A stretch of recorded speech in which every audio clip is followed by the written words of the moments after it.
Olá, bom dia, seja bem-vindo a mais uma aula da nossa Escola Bíblica Dominical da Igreja Batista Monte Oreb. Feliz porque sei que se você tirou um tempinho para assistir essa videoaula é porque você tem interesse de compreender mais sobre o nosso Senhor através da sua palavra. Estamos estudando o Evangelho de João, já chegamos na nossa lição 12, capítulo 13 do Evangelho de João.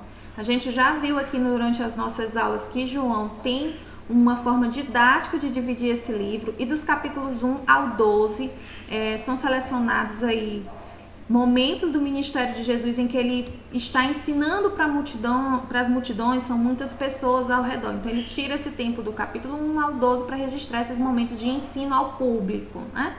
De levar a mensagem, de confrontamento com o fato das pessoas quererem conseguir a salvação pelos méritos através da lei, né, da obediência à lei. Então a gente vê ali aquele embate direto de Jesus ensinando as pessoas para que ele veio. Só que do capítulo 13 em diante, que é que nós vamos iniciar hoje, os ensinamentos de Jesus são direcionados aos seus discípulos. Ele compreende que já está chegando o momento da sua morte, então ele aproveita esses últimos tempos ali, aqueles últimos instantes, para ensinar diretamente aos seus discípulos, né? E nós vamos aprender muito, eu tenho certeza, à luz da palavra de Deus, hoje, na nossa lição que tem como tema o amor divino versus a traição humana.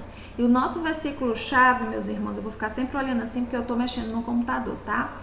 Está em João 13, versículo 34 ao 35. Olha, eu te aconselho a ficar num lugar que não te dê muita distração, tire um tempo. Eu sempre digo, pegue a sua Bíblia, confira tudo que eu estou conversando, olhe na sua revista, né? Veja se cada versículo citado realmente bate, seja aquele cristão que verifica tudo na palavra de Deus. Então tira um espaçozinho aí na sua casa que você possa ficar bem tranquilo para assistir essa lição, tá bom? Essa e todas as demais. É uma caminhada muito gostosa juntos, gente, de estar estudando a palavra de Deus aí, estudando esse evangelho. Então vamos juntos. Versículo-chave, João capítulo 13, que é o capítulo alvo da nossa lição de hoje, versículos 34 a 35. Um novo mandamento dou a vocês. Amem-se uns aos outros. Como eu os amei, vocês devem amar uns aos outros. Com isso, todos saberão que vocês são meus discípulos, se vocês se amarem uns aos outros. Esses são os nossos versículos chaves, tá? Se você conseguir decorar, é uma prática muito boa. Estou sempre incentivando aqui. Mas eu queria iniciar essa lição, gente, fazendo algumas perguntas. Dessa vez eu não vou trazer diretamente o vídeo de todas as passagens do texto para ilustrar, mas a gente vai bater mais um papo, tá? E como é um bate-papo, vamos começar aí trazendo algumas perguntas para a gente pensar juntos. Quão grande é o amor de Jesus pelos seus? Se te pedissem exemplos desse amor de Jesus, quais seriam aí as situações que você teria em mente? Se essa pergunta fosse feita para você, né? Quais seriam os exemplos do amor de Jesus? Certamente vem à nossa mente o fato de Jesus ter morrido na cruz por nós. De fato, é a demonstração de amor, né? Do Pai tendo entregado o próprio Filho. Mas como nós estamos estudando aqui, nós estamos, na verdade, nos abastecendo para apresentar o Evangelho a outros, as pessoas vão querer um pouquinho mais. E aí eu quero que você reflita um pouquinho mais no sentido de exposição, tá? De conversar, de ter aquele tempo, de ganhar argumentos com quem você está ali evangelizando. Então, como você iria exemplificar esse amor? Como foi que Jesus demonstrou esse amor? Certamente com a morte de cruz, né? Ali na morte da cruz. Mas também houve, enquanto ele estava aqui na terra, em vida, dentro do seu ministério, muitas atitudes em que Jesus exemplificou o amor divino. E o nosso capítulo 13 aqui traz uma passagem bem conhecida, especialmente pela nossa igreja, né? Da cerimônia de lava-pés. Na Páscoa a gente também sugeriu que os pais fizessem, o Ministério Infantil sugeriu que os pais fizessem essa cerimônia de lava-pés com os filhos pela simbologia que ela tem, né? Pela lição que essa cerimônia traz para nós. E aí Jesus inicia a exemplificação do amor divino. João registra, né, esse momento em que Jesus tira ali um tempo para lavar os pés dos seus discípulos. E aí a gente pode pensar assim, poxa, lavar os pés, ele mostrou uma posição de humildade, de fato, mas existe uma carga cultural em cima dessa cerimônia de lava-pés. Como assim, Priscila? Talvez você saiba, talvez não, então a gente vai trazer aqui essa informação. Desconsiderem os passarinhos do Henrique, que está sempre conosco aqui na nossa escola dominical. Mas vamos lá, vocês estão ouvindo aí uns piadinhos de passarinho. Qual é a carga cultural que traz, qual é a informação cultural que a gente tem que saber dessa parte da cerimônia de lava-pés? No Israel bíblico, né, Israel da época em que a Bíblia foi escrita, você imagina um local muito barro, muita areia, não tinha esses transportes, né, gente? Não tinha carro, não tinha como a gente fazer as longas viagens através de automóveis. Então as longas viagens, as jornadas todas eram feitas a pé, né? As distâncias ali eram feitas a pé. Então você imagina, naquela época, por ser deserto, né, muito barroso e tal, as sandálias também eram abertas, possivelmente feitas de couro, e aí a gente já começou a compreender: calor, couro, atrito, terra, barro, sujeira, né, mau cheiro. Então tinha-se essa cerimônia de lavar pés, não a cerimônia, gente, tinha o hábito de se lavar os pés quando entrava-se na casa, quando se recebia, você entrava na casa daquele anfitrião, você era recebido ali com um local, né, para lavar as mãos, que era fazia parte, e era um ritual. Vocês lembram que a gente falou muito sobre essa questão de ritual de purificação, do que a água representava para o povo judeu.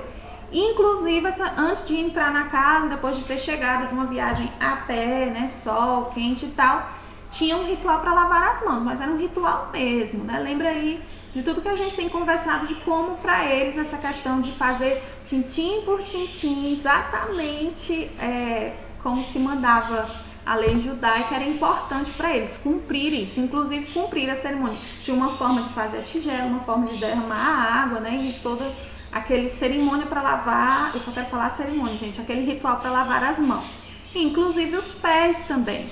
Especialmente nesse momento aí em que eles iam sentar à mesa. Nossa, não era só para a mão, Priscila, vai sentar à mesa?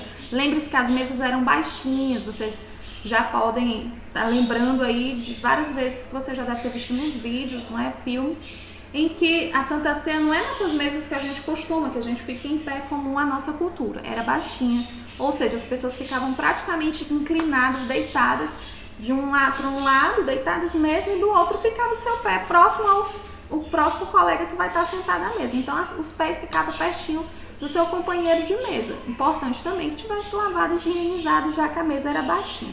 Ou seja, em todas as casas, esse costume de lavar as mãos e lavar os pés após chegar na casa era comum ali, era uma tradição da cultura, certo? Então Jesus não inventou essa cerimônia do lava-pés, esse momento de lavar os pés. Ele aproveitou algo que era da cultura para ensinar. Será que te dá um start? Vamos aproveitar situações de vidas, né, das almas perdidas às quais nós temos amor e nós vamos nos dedicar a levar o Evangelho. Aproveite situações reais de vida daquela pessoa para trazer exemplificações, né, para dar exemplos em cima de algo que a pessoa vive. Foi assim que Jesus fez. Aproveitou aquele momento para ensinar os seus discípulos e conseguir trazer a mente, clarear, fazer aí comparações, que a gente vai já ver que comparações são essas. Então ele traz o amor divino, demonstra o amor divino através de lavar os pés dos seus discípulos. Por quê?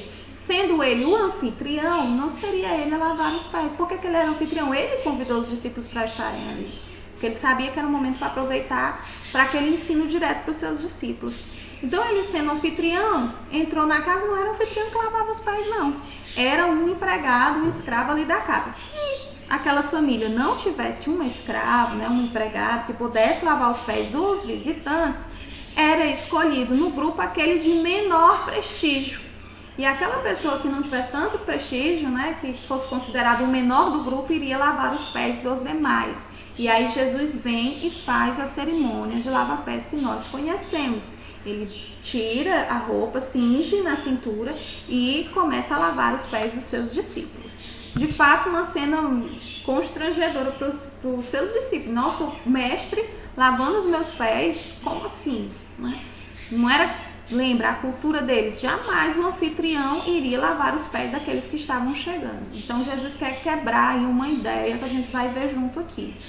Mas nesse momento a gente vê que o amor divino ele foi rejeitado, né? Ele foi demonstrado no primeiro ponto da sua lição, a sua lição aqui, pega a sua revista. Ele foi demonstrado por Jesus nesse costume de lavar os pés, sendo ele ali, o anfitrião se coloca como o menor dele e lava os pés dos seus discípulos. E o amor divino ele é rejeitado por Judas. Depois que a gente tem aí esse momento do lava-pés, né? Jesus dá essa constante prova de amor, que Jesus está ali mostrando para os seus discípulos, olha,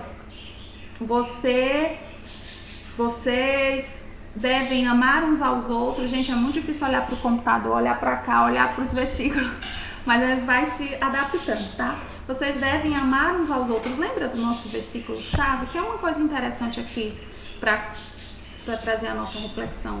O versículo-chave, vou voltar aqui. Ele diz assim, ó, um novo mandamento dou a vocês. Não é novo o mandamento de amar. Pensar bem, está na lei. Amar a Deus sobre todas as coisas, né? Depois a gente vem no Novo Testamento amar o próximo como a ti mesmo, sendo reafirmado. Mas aqui Jesus diz, olha, um novo mandamento dou a vocês. Será que esse mandamento de amar é novo, gente? Não. A gente acabou de falar que já vem desde a lei, né? Deles ali. Mas o que é novo, sabe o que é? Amar o próximo como a ti mesmo já era difícil, né? Amar o outro como eu me amo. Só que Jesus aqui diz, olha, vocês vão amar uns aos outros como eu os amei. E como foi que Jesus nos amou? Foi entregando a própria vida, né? Vocês devem amar-se uns aos outros como eu, Cristo, eu, Jesus, aquele que vai morrer no seu lugar, vos amei. E nisto todos saberão que vocês são meus discípulos, se vocês amarem uns aos outros, não é como a si mesmo, saiu, é um novo mandamento, é como eu vos amei. Então o amor, esse amor de ensinamento de Jesus passa a ser, olha, ame uns aos outros, como um amor tão sacrificial que entregaria a própria vida, certo? Então, por isso que dá a ideia do novo mandamento. O novo mandamento não é amar porque amar já estava, é a forma de amar. Quando Jesus vem e morre na cruz por nós, ele exemplifica ali o verdadeiro amor, o amor sacrificial. Amem uns aos outros ao ponto de sacrificar-se pelos seus irmãos. E aí vocês vão ser conhecidos como meus discípulos. É assim que Jesus se apresenta esse novo mandamento, uma nova forma de amar, né? Chegando aqui, eu passei para o ponto 3, mas a gente ainda está no ponto 2. Volta, Priscila, né? O amor divino, ele é rejeitado por Judas. Então, pronto, apareceu. O amor divino, ele foi rejeitado por Judas. Jesus estava ali constantemente ensinando, né, aos lados dos discípulos. Judas passa esse tempo todo ao lado do próprio Deus, ouvindo. Porém, o coração de Judas, ele já é ali, os indícios da incredulidade já aparecem no capítulo anterior. Lembra no capítulo 12? No capítulo 12, quando a mulher, né, ela vem, derrama aquele perfume. Lembra, Maria? Vem, derrama o perfume sobre os pés de Jesus. Judas já dá indícios de incredulidade, diz, olha, derramar? Por que não vende, não dá aos pobres? E a gente viu qual era a intenção do coração de Judas, que não era ajudar os pobres, né, mas vender, porque ele costumava pegar, era o tesoureiro e costumava passar a mão nas moedas ali, já demonstrando um amor ao dinheiro. Então a gente já vê que o amor divino ele foi rejeitado por Judas, que já tinha dado sinais de incredulidade, e a gente vai conversar mais sobre isso lá na frente, que eu não quero ficar sendo repetitiva. A gente vê o terceiro ponto da nossa lição, que o amor divino foi incompreendido por Pedro. Em que momento, gente? Quando Pedro vê Jesus lavando os pés dos seus amigos, certamente ele ficou muito constrangido. O mestre lavando os pés dos meus companheiros. E de repente Jesus chega para lavar os pés de Pedro, né? Qual é a reação de Pedro, que é sempre muito afobado, né? Muito ali na hora. Ele vive muito, até tem uns estudos sobre temperamentos que enquadra Pedro como aquela pessoa colérica que tem que ser naquele momento. E aí Pedro, que é muito imediatista, o que ele diz? Não, mestre, vai lavar os meus pés? Mas é de jeito nenhum, né? E aí Jesus faz, olha, Pedro, você tem que ter uma compreensão que naquele momento eles não têm, né? Que só viria depois que ele fosse crucificado, que era necessário que Cristo lavasse os seus discípulos, mas essa compreensão, como eu disse, só vinha posteriormente, para dar a ideia da nossa regeneração. Lavar os pés ali não era só, é isso mesmo que eu estou querendo que você venha à luz aqui da sua mente. Lavar os pés naquela cerimônia não era só a questão de humildade e de servir uns aos outros, mas tinha um simbolismo ali da pós-morte de Jesus na cruz, nós iríamos ser regenerados, ou seja, lavados com o seu sangue. Então Jesus diz, olha, é necessário, porque se eu não lavar, você não tem parte comigo. Naquele momento, essas informações não vêm à mente dos discípulos de forma clara e compreendida, não é compreensível, mas após a morte de Jesus, tudo isso se encaixa.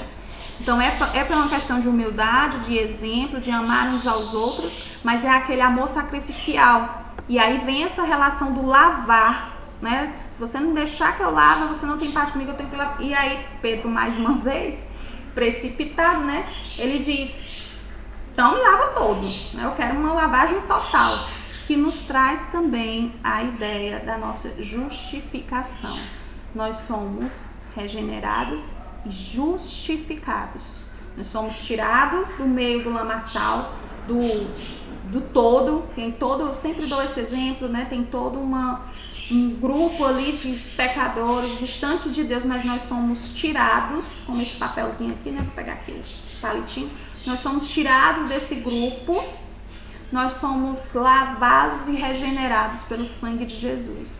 E esse lavar os pés também traz aí a ideia da humildade, a representação do amor divino, que você foi lavado e regenerado. Não só o pé, mas o corpo todo pelo sangue de Jesus. E posteriormente a gente vai ver também que vem ser regenerado, justificado e depois a gente vai para o nosso processo de santificação. Todas essas informações que parecem ser um pouco difíceis, Jesus não chegou assim e disse, olha, vocês vão ser regenerados, justificados, vão se santificar na palavra, o coração enrijecido do homem é uma traição contra Deus. Ele não fala com um discurso difícil, ele fala com um discurso prático, ele coloca na prática, ele usa a situação da cerimônia de lava-pés para ensinar. Porque eu sempre digo que Jesus é o melhor pedagogo, o melhor professor. Ele, conhecendo o coração humano, sabia como as informações ficariam claras e gravadas através de exemplos. Então, use essa didática de Jesus na hora que você estiver evangelizando. Utilize exemplos, como eu disse, utilize situações da vida da pessoa que você vai estar conversando. É uma senhora que é costureira, é uma mãe que é sozinha, solteira, né, cuida dos seus filhos, é um homem que é pai de família ou é um homem que ainda é solteiro. Então, perceba qual o contexto de vida daquela pessoa que você está escolhendo evangelizar, né? Que você foi direcionado para evangelizar. Conheça a pessoa primeiro, o contexto de vida, a história daquela pessoa, quais são os seus anseios, os seus desejos ali, né? Quais são as suas dificuldades, que a gente sempre chama de pré-evangelismo. Antes de entrar diretamente com a palavra de Deus, se for possível, porque a gente tem que pregar com tempo e fora de tempo, mas se você tivesse essa oportunidade de, antes de iniciar um estudo diretamente da palavra, conhecer, é bem melhor. Você vai estar familiarizado com a história de vida e vai poder trazer exemplos, né, encaixar as histórias bíblicas dentro do contexto de vida daquela pessoa, dentro de exemplos do contexto de vida daqueles, que foi assim que Jesus fez. Mas vamos lá, o amor divino ele foi incompreendido por Pedro. Pedro não aceitava que Jesus lavasse ali os seus pés, não era o momento ainda de compreender o que aquela com o que Jesus estava querendo ensinar com aquela situação.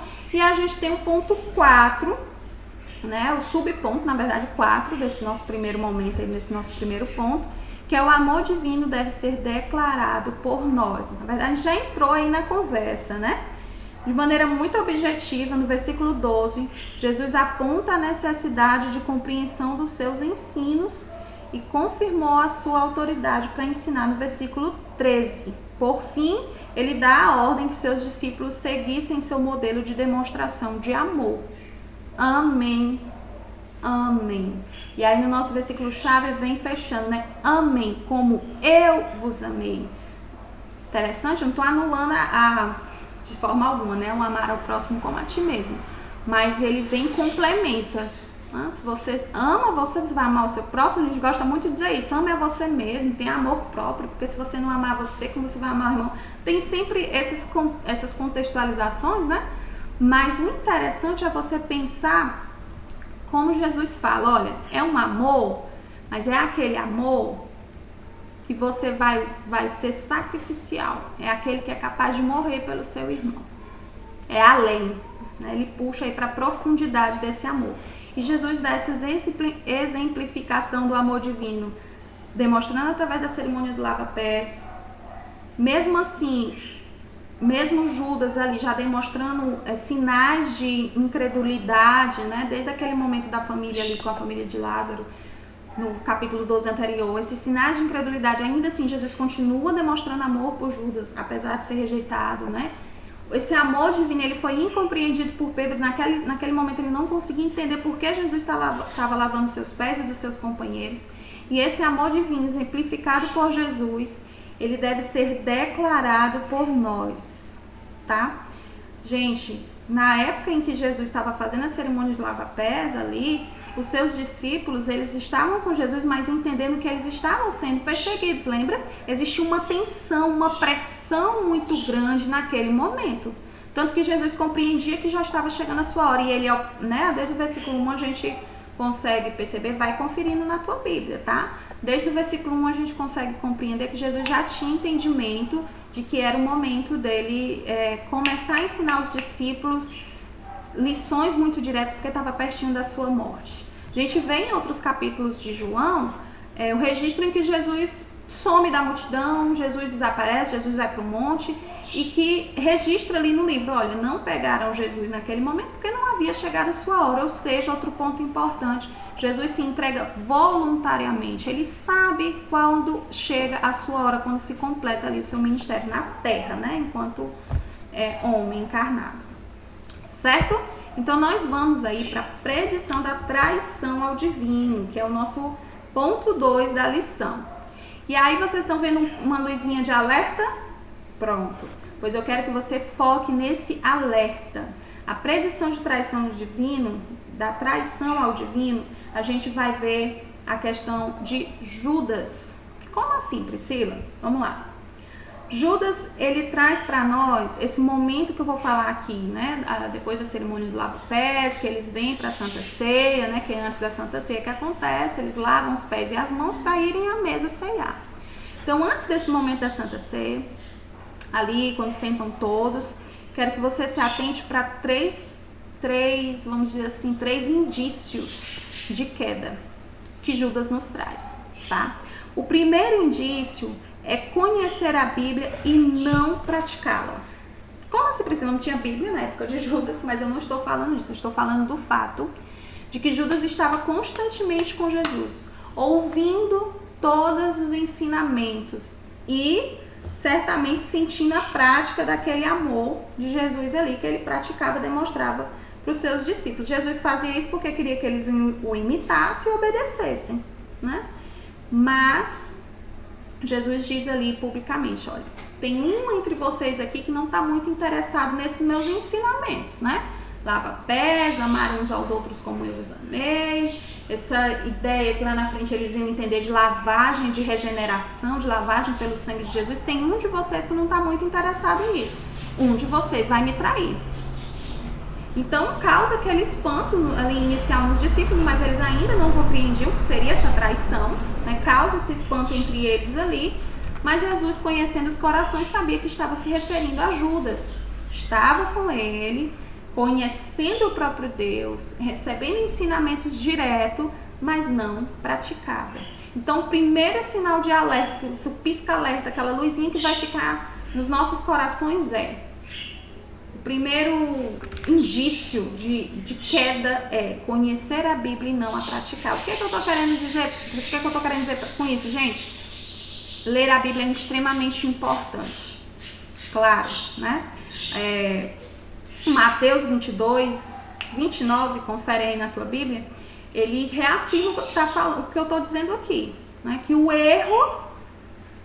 nosso erro, normalmente é por não conhecer as Escrituras. Então, não conhecer as coisas espirituais, não ter compreensão das coisas espirituais. Esse é o nosso erro. Pedro, quando ele rejeita aquele momento de Jesus lavar os seus pés, o que é que ele está fazendo? Ele não tem compreensão das coisas espirituais. E Mateus, como eu disse, né, Mateus, vou dizer de novo, você conferir na sua Bíblia, Mateus 22, 29, a gente pode ver uma afirmação do que nós estamos conversando. Deve-se ter busca por compreensão da palavra de Deus, busca pelas coisas espirituais. Mas é só ler a palavra, Priscila? Não, é praticar, né? É ler e praticar, porque conhecer e não praticar é semelhante ao que Judas fez, estar do lado de Jesus, mas não colocar em prática os ensinamentos. Então, o primeiro sinal que vai ficar assim, olha, tem alguma coisa estranha comigo, eu conheço a palavra, mas não a pratico. Pisca alerta aí. O segundo sinal é não reconhecer o amor de Cristo. Você reconhece tudo que Jesus tem feito em sua vida? Todos os livramentos, todas as ações de amor, a forma como Ele conduz a sua vida, o fato de você ter lá, você ter um alimento, né? Por mais que passem dificuldades, você reconhece o amor de Cristo por você, a morte na cruz dele, você reconhece. Porque Judas, enquanto estava ali no momento da ceia, Jesus continua amando, demonstrando esse amor, mas Judas não reconhece. Como isso acontece? Depois que Jesus diz, olha, um de vocês aqui vai me trair, os discípulos ficam inquietos, lembra? Pedro, que é o afobado, faz o quê? Olha para João, que é aquele que está do lado de Jesus, indicando que João era muito próximo, quem ficava do lado eram os mais importantes. Então, quem está do lado do tesoureiro, posição de importância dada pelo próprio Jesus, e do outro lado está João. E aí Pedro afobadinho quer logo saber quem é esse que vai trair, dá um sinal para João. João se inclina, porque está perto, se inclina no sentido, né, gente, mesa baixinha, e pergunta, Senhor, quem é? Lembra dessa passagem? Você deve ter lido aí João 13 antes da nossa lição. Então Jesus diz, olha, aquele que eu molhar o pedaço do pão e der, vai ser esse é o traidor. Molhar o pedaço do pão, gente, era semelhante ao dar o primeiro pedaço do bolo no aniversário, uma posição de honra, né? Ia lá, molhava o pedaço do pão e dava para quem já estava em uma posição de honra do lado do anfitrião. Então Jesus está ali demonstrando o amor, continua demonstrando esse amor por Judas, mesmo sabendo, porque ele conhece corações, que ali Judas seria o traidor, mas Judas não reconhece esse amor. Você tem reconhecido o amor de Cristo na sua vida? O terceiro ponto para dar um alerta aí, que é um sinal de possível queda, né? Primeiro, conhecer a Bíblia e não praticá-la. Conheço, mas não estou praticando. Pisca alerta, galera. Segundo, não reconhecer o amor de Deus. E o terceiro, esse você corre e pede socorro, tá? É ser irredutível ao erro. Amar tanto aquele meu pecadinho de estimação que eu não tenho coragem de buscar ajuda porque ele me traz um prazer imediato tão bom que eu não vou voltar atrás. Eu prefiro aquele pecado mesmo ouvindo conselhos, mesmo vendo a luz da palavra de Deus, mesmo o Senhor falando comigo através de pregações ali da minha igreja, pessoas que me amam vindo me exortar. Ainda assim eu sou irredutível ao erro, sinal de queda. Então se você não quer cair, usa esses 3 pontos como alerta aí, tá? Usa esses 3 momentos da vida de Judas ali para você, opa, tem alguma coisa estranha comigo. Judas foi irredutível ao erro, mesmo depois do pedaço molhado ali do pão. O que acontece naquele momento? A Bíblia diz que Judas passa a ser guiado às suas orientações pelo próprio Satanás. Não quer dizer que Judas antes, Priscila, mas antes ele já estava. Não, a Bíblia afirma que é naquele momento Satanás encontra onde ele pode entrar ali no grupo de Jesus, né? E sabe que é o coração de Judas, e Jesus, já sabendo todas as coisas, sabia que ele iria o trair, diz, vai e faz o que você tem de fazer. O último ponto, guarda contigo aí essas 3 sinais alertas, guarda, que nós vamos para o último ponto da nossa lição, que é a predição da negação desse amor divino. Com certeza, se você está vendo essa imagem, já está lembrando de que momento eu vou fazer referência aqui. Exatamente, a negação de Pedro, né? Quando diz, olha, onde vocês vão me trair, tal, a gente vem ali, vocês vão terminar de ler o capítulo, eu estou resumindo, falando com as minhas palavras, por favor, né, gente? É como se Jesus dissesse assim, olha, o tempo da minha crucificação está chegando, meu serviço aqui está acabando, amanhã vai acontecer algo que, embora vai resultar em tristeza para vocês que me amam, vai glorificar o Pai. Então Jesus está ali naqueles ensinamentos, né, dizendo que tudo que ia acontecer iria glorificar o Pai, ensinando os discípulos qual era o padrão de amor que eles deveriam ter um pelos outros, né? o mandamento de amor não era um mandamento novo, a gente já viu sobre isso, amar já estava no mandamento, mas ele insere, olha, um amor sacrificial. Mas Pedro vem e diz, olha, eu não vou te negar, né? Tô falando com as minhas palavras, galera, vai lá no capítulo 3. Não vou negar você não, mestre.